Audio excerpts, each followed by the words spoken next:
Good evening and welcome to Bison Information Network News. I'm Heather Viker. And I'm Tristan Dakota. Police have identified the body of a Grand Forks man found outside a home on Tuesday morning. 25-year-old Tyler Rodriguez was found by a passerby who called the police shortly after. This is the second body found in Grand Forks this week.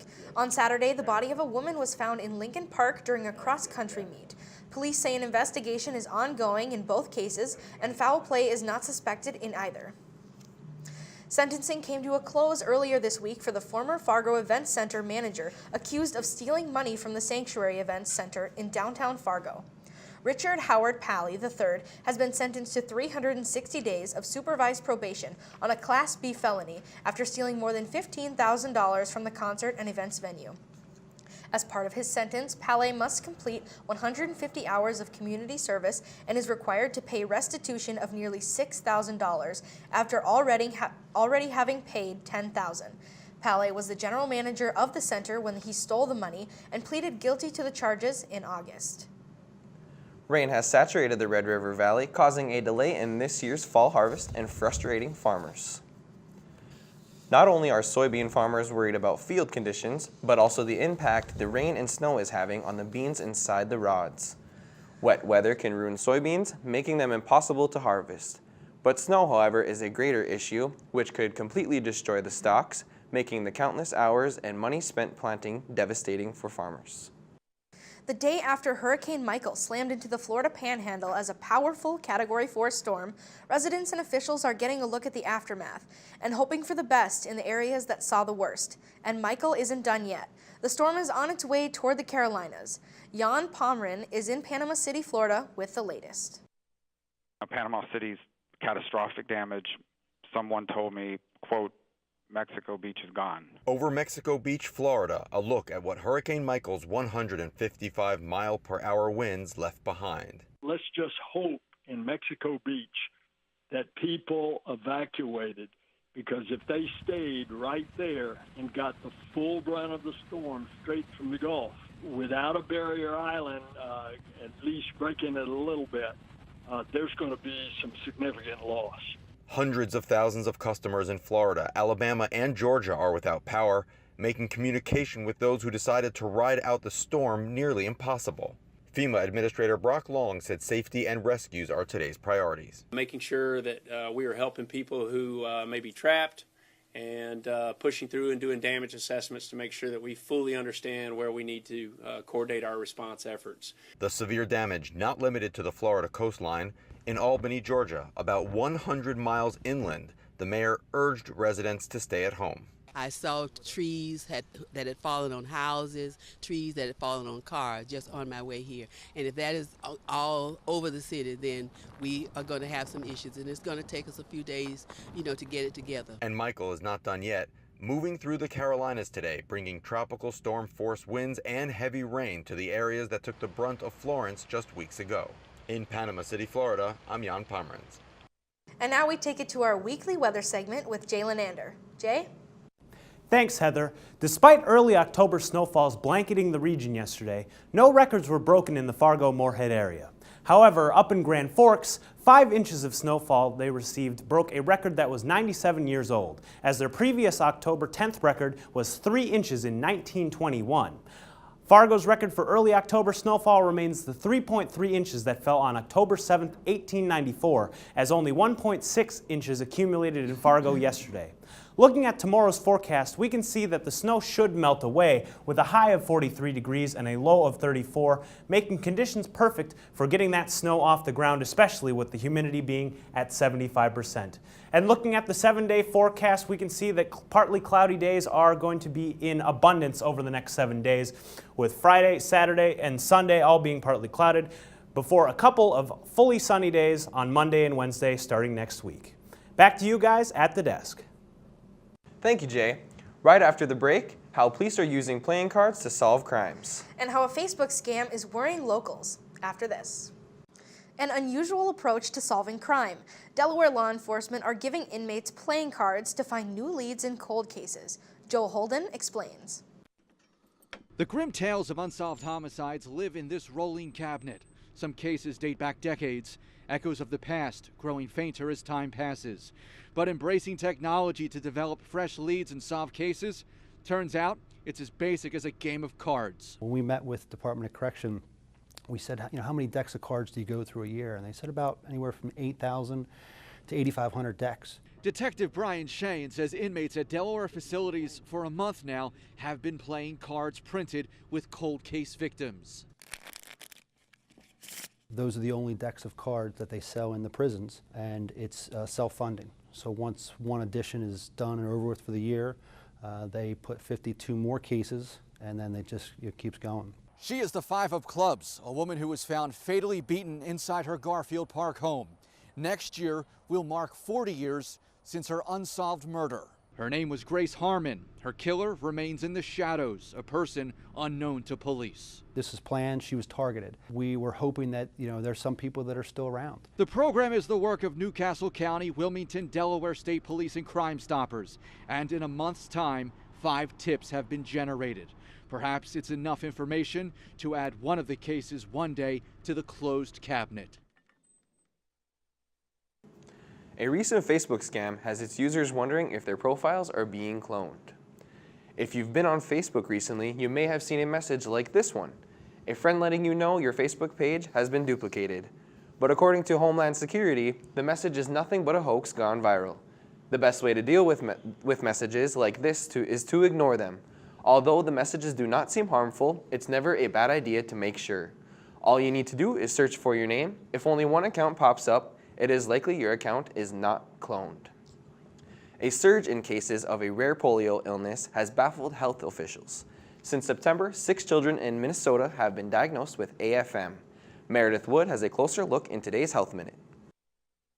It's a rare disease that can leave its victims paralyzed. Extremely emotional. Obviously, the world seemed like it was crashing down. James Hill's son is one of 6 recently confirmed cases of the polio-like illness called acute flaccid myelitis, or AFM. Minnesota health officials say 6 children, all under the age of 10, have been diagnosed. They're also trying to figure out what's behind the rise of AFM cases in the last month. We usually would see, 0 to 1 case in a year. The condition affects the body's nervous system, targets the spinal cord, and could lead to paralysis. Symptoms include muscle weakness, facial drooping, and trouble swallowing or talking. If you see any of those symptoms, doctors urge you to seek medical care as soon as possible. Currently, there's no cure for AFM, and the exact cause isn't known either. But health officials do note that AFM can develop from a viral infection and urge parents to take precautions. Good hand washing, coughing into your elbow, covering your cough, making sure if you're sick you stay home, making sure that you're up to date on your vaccinations. For today's Health Minute, I'm Meredith Wood. The disease is not new, but the CDC says there was an upstick in cases starting in 2014. From August 2014 to August 2018, the CDC received information on 362 cases of AFM. Despite the increase, the condition is still considered very rare. Although not a contracted illness, mental health is just as important. The NDSU Counseling Center held its annual open house this week to encourage students to think about their mental health. The Counseling Center had snacks and therapy dogs during the open house, as well as some speakers who talked about how important it is to be aware of your mental health. The Counseling Center is one of many resources open to students on campus. For more information and how to contact the Counseling Center, you can visit ndsu.edu. A planned outage by the North Dakota University system will take place tomorrow at 3 p.m. and last until Monday at 8 a.m. This outage will impact the use of campus connection for students and the web clock and time entry for NDSU employees. The outage gives IT the opportunity to upgrade the production PeopleSoft environment, which is used at North Dakota State colleges. If you have any questions about the outage, you can contact NDUS Help Desk at 1-866-457-6387. Coming up, we'll tell you about a big red ball you may have seen in the metro area. And what NDSU student body president says are must-dos on campus. When we come back. You may have seen a large red ball in the Fargo-Moorhead area this week. That's because the Red Ball Project is in town. The traveling public art piece created by American artist Kurt Perschke was seen at the Fargo Theater and the Work Art Museum, among a few other locations. The Red Ball project is considered to be the longest-running street artwork, attracting attention with its odd locations.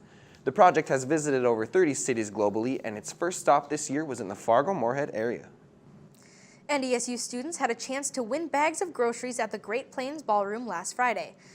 Students lined up early to secure their spot as Campus Attractions hosted its first grocery bag bingo event of the year. The goal was simple: earn a bingo, shout that you've won, and win a free bag of groceries of your choosing. Students were allowed one card at a time, and items such as chips, cereal, soda, and laundry detergent were available to be won. The Memorial Union's next big student event is scheduled for Tuesday, October 16th. NDSU has a lot to offer students, but sometimes it's hard for students to find things to do on campus. Student Body President Chase Grinberg and Vice President Marissa Pasella have created a list of things to discover about NDSU.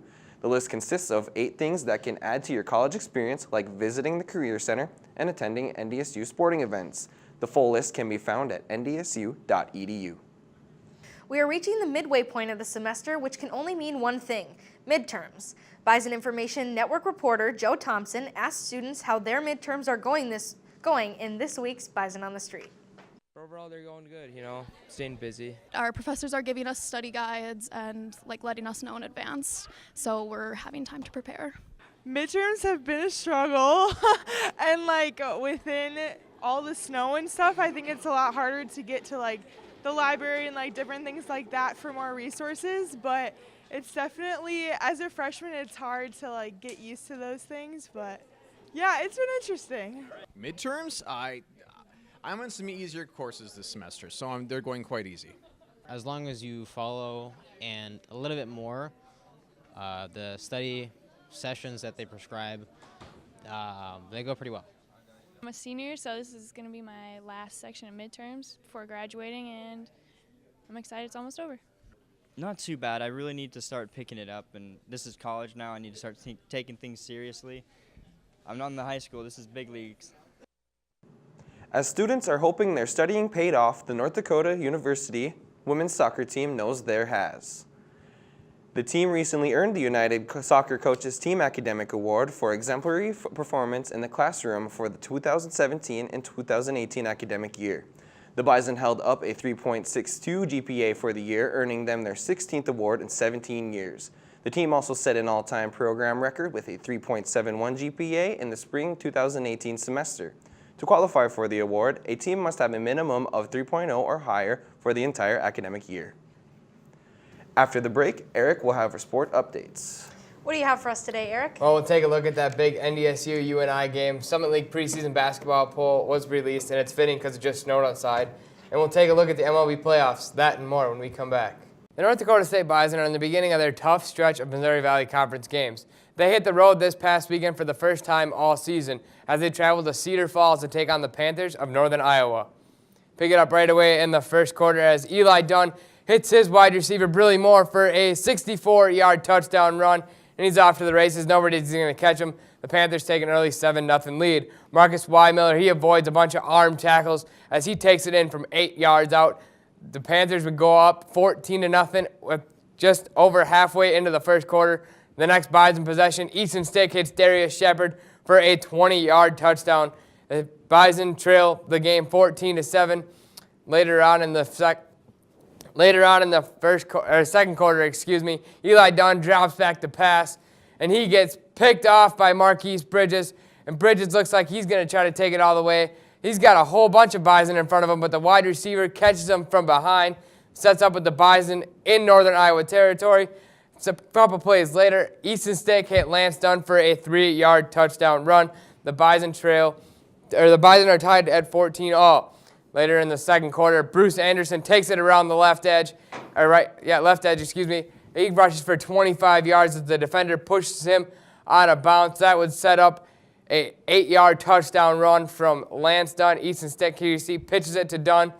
And the Bison are tied at 21. And just before halftime, Northern Iowa would kick a 32-yard field goal and take a 24-21 lead at the half. Later on in the third quarter, Eli Dunn dropping back to pass. And there's a whole bunch of Bison there, and it's a sandwich at the quarterback as senior Greg Menard gets a sack there, gets credit with a half a sack there. Easton Stick then drops back to pass. He hits Bruce Anderson on a little wheel route as he takes it 75 yards for a touchdown. The Bison are up 35-31, looking to go up in the fourth quarter, looking to go up a little more. Here you see Easton Stick trying to take it up the middle. He gets a little help from Lance Dunn, a 1-yard touchdown run. The Bison would go on to win 56-31 as they put a nail in the coffin. And that was the first time all season Northern Iowa has given up a fourth quarter point. As Bison had 344 yards on the ground, Easton Stick was 9 of 15 for 179 yards and 6 total touchdowns. Darius Shepard continues to shine big as he had 6 receptions for 92 yards and 2 touchdowns. The Bison will once again be on the road as they travel to Macomb to take on Western Illinois. The Leathernecks are currently allowing 31 points per game, while the Bison offense is averaging 40 points per game and has only been held under 30 points once this season. This is the first outdoor game the Bison will be playing, and this year, something that head coach Chris Kleiman is well aware of. We need to get outside a little bit. I think the temperature, and I think it was 84 or something in Macomb today, so it's a pretty far cry from what it is here. But we need to more from the respect of wind, and if there is some precipitation, we need to get out there and practice in it a little bit. Over the last 3 seasons, the Jackrabbits of South Dakota State have advanced to the NCAA tournament, and experts believe that will happen again, as South Dakota State is yet again favored to be the Summit League regular season champions. They are followed by South Dakota, Denver, Purdue, Fort Wayne, and NDSU to round out the top 5. Oral Roberts is 6th. North Dakota, who is new to the Summit League this year, is predicted to finish 7th, with Omaha and Western Illinois predicted to finish 8th and 9th. NDSU had 1 player named to the preseason second Summit League team. Junior guard Tyson Ward was voted a preseason All-Summit League team. Ward is NDSU's top returning scorer from a season ago. He averaged 12 points per game last year and led the team in rebounds with 6 rebounds per game a year ago. NDSU will begin their season with an exhibition game on November 1st. They will open up the regular season on November 6th at New Mexico State. There is no surprise that South Dakota State is picked to win the Summit League in women's basketball yet again, followed by South Dakota and Western Illinois. Rounding out the top 5 is Oral Roberts and Denver. Summit League newcomer North Dakota is predicted to finish 6th, just ahead of North Dakota State, who is projected to finish 7th, with Omaha and Purdue rounding out the standings. North Dakota State will host an exhibition against Minnesota Duluth on October 30th, and then 1 week later they will open up their season against Mayville State, followed by 2 more home games before going on the road to take on the Badgers of Wisconsin. After losing to Summit League preseason favorite Denver, the NDSU women's soccer team headed north to take on their rivals North Dakota. This is the first time these 2 teams will encounter since UND joined the Summit League. After playing a scoreless first half, the Fighting Hawks were able to find the back of the net with a Katie Moeller goal. 20 minutes later, Hannah Norman was able to get the Bison on the board and tie the game up at 1. It didn't take nearly as long for the Bison to get the second goal, as they were able to get the game-winning goal from Mally O'Brien in the 77th minute. Next up for the Bison, they host league-leading South Dakota State on Sunday at Dakota Field. The MLB playoff divisional rounds have come to an end, and here is what we know about the championship series so far. The American League Championship Series is going to be a rematch between the Boston Red Sox and the Houston Astros. Game 1 is scheduled for Saturday, October 13th. This game can be seen on TBS. Starting pitchers for both teams are Chris Sale for the Red Sox and Justin Verlander for the Houston Astros. In the National League, the championship series is set. It will be the Milwaukee Brewers making their first appearance since 2011 versus the Los Angeles Dodgers, who advanced to the World Series last year. Game 1 will be on Friday, October 12th at Miller Park. The Dodgers will be sending Clayton Kershaw to the mound in Game 1, and the Brewers are sending Gio Gonzalez. In the regular season series, the Dodgers were able to beat the Brewers 4-3. And we know a few weeks ago NDSU could have had game day with South Dakota State, but now there's rumblings of game day coming back next week for Illinois State. Who knows? It'd be nice to get game day once again. Yeah. Well, thanks, Eric. After the break, how dogs locally and nationally are breaking down barriers. Right after we come back. A 4-month-old puppy is undertaking rigorous training to join a police department in New Hampshire. She is believed to be their first comfort dog. Siobhan Lopez reports. With me. All vested up and ready to go. She was the perfect candidate for this job. 4-month-old Liberty is in training. Good girl. to become part of the Concord Police Department. Liberty will be the first comfort dog in the state of New Hampshire with a police department, so that's a really cool first step. Once her training is done with New Hampshire-based nonprofit Hero Pups, Liberty will be available to comfort victims of crimes and accompany officers at community events. In my nearly 30 years as a police officer in the city of Concord, I can attest that the Concord police officers get community policing and they get it right. Training comfort dogs is a little out of their comfort zone here at Hero Pups. They typically train service dogs for first responders and veterans. So this is a little bit out of our wheelhouse, but how could we miss an opportunity to be able to help so many hundreds of people every year? Liberty was introduced to the Concord City Council this week. Between help from Hero Pups and other donations, the chief says he doesn't expect to ask the city for any money to take care of their new four-legged recruit. It appears she won't be the state's only police comfort dog for long. There's a lot of activity on this front, and I expect that Liberty will be in very good company. The public can meet Liberty at the Halloween Howl in Concord on the 26th. She's expected to start with the department next spring. Siobhan Lopez, WMUR News 9. Over the weekend, wiener dog races through the parking lot outside the Old Broadway. Kicking off Oktoberfest, the Old Broadway held their annual all-ages wiener dog race. Fargo-Moorhead residents with these long, small dogs competed against each other for cash prizes up to $250. With an assortment of dogs registered to race, many came costumed and full of energy, providing an entertaining and hectic spectacle. Among the dogs, some were dressed as tacos, stuffed animals, hot dogs, and sweaters to face the near-winter weather. Thank you for watching this edition of Bison Information Network News. Be sure to check us out on Facebook page and our YouTube channel. And catch us back here Monday night. Have a great night, everyone.